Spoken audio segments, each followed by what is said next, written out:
On parlait des prénoms, Alicia, Shana. Est-ce que tu t'es pas caché justement? Est-ce que c'était pas une manière de masquer qui tu étais vraiment derrière un pseudonyme, derrière cette Shana? Mon vrai prénom, c'est Alicia. Et j'ai créé en fait un personnage il y a très longtemps, sauf que j'avais pas mis de nom dessus parce que j'étais jeune et que voilà, je savais pas trop. Et quand j'ai démarré le milieu de la nuit, il fallait que je trouve un surnom quand je faisais du gogo, tout ça. Et, euh, et du coup, quand j'ai trouvé le prénom de Shana, j'ai pu mettre un nom sur cette, pour moi, super-héros que j'avais dans ma vie qui m'aide à tout faire. Et du coup, bah, c'est comme ça que Shana est née. Donc, mais de très petite, je me suis protégée déjà en mode instinct de survie. Et en gros, Shana, c'est vraiment mon instinct de survie.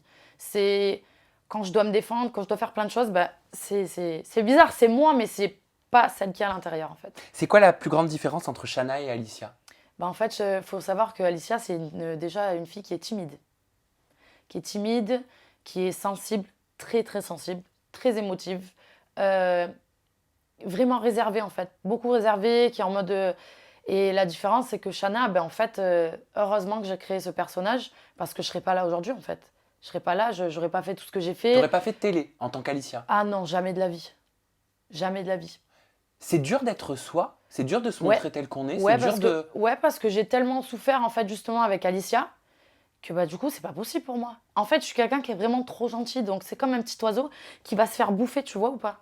Et c'est ce que j'ai vécu. Et j'en ai eu marre en fait. Donc du coup, je me suis dit, si je ne crée pas ce personnage, enfin, étant petite, j'ai eu l'instinct de survie et j'ai fait ça inconsciemment, je vais pas m'en sortir dans la vie en fait. Et j'avais pas envie de me dire que j'allais pas y arriver parce que je suis une battante et parce que c'est pas parce qu'il m'arrivait des trucs de ouf, c'est pas parce qu'il m'arrivait des trucs avec ma famille ou que voilà, que je dois pas y arriver en fait. Non, bah moi je vais y arriver. Donc bah c'est la raison pour laquelle ça s'est passé comme ça.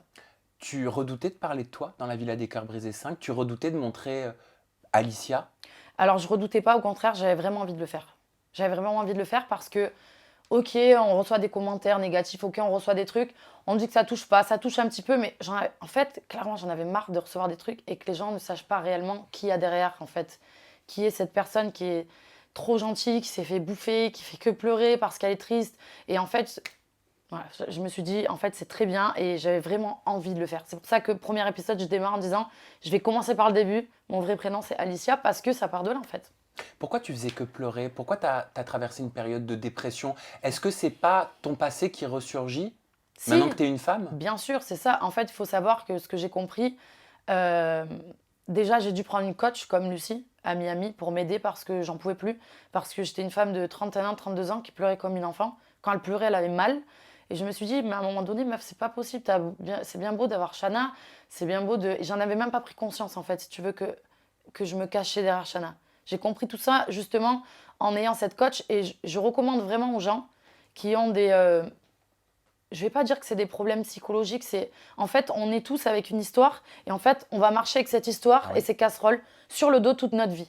Et ce qui se passe en fait clairement c'est que si ces casseroles à un moment donné tu les lâches pas, il y a des choses que dans ta vie tu peux pas comprendre. Il y a des comportements, à chaque fois qu'on a un comportement c'est pour une raison.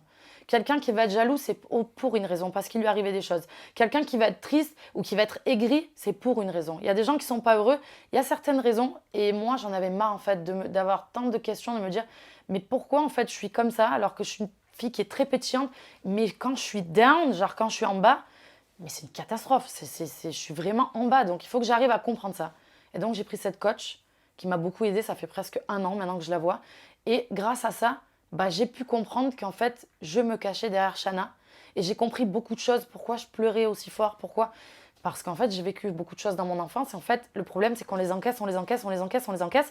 Et ça sort pas. Et moi, je suis du genre à être même s'il va m'arriver des trucs de ouf, je vais essayer d'en garder le positif. Donc en fait, les choses négatives, je les ai eues, si tu veux, mais c'est pas grave, j'avance avec. Le problème, c'est que ça reste, et ça reste à l'intérieur. Et le truc, c'est que dès qu'il t'arrive un truc dans ta vie, et ben en fait, ça va rappuyer sur ce petit truc où t'as eu mal, que t'as fait genre, t'as oublié, et du coup, réaction.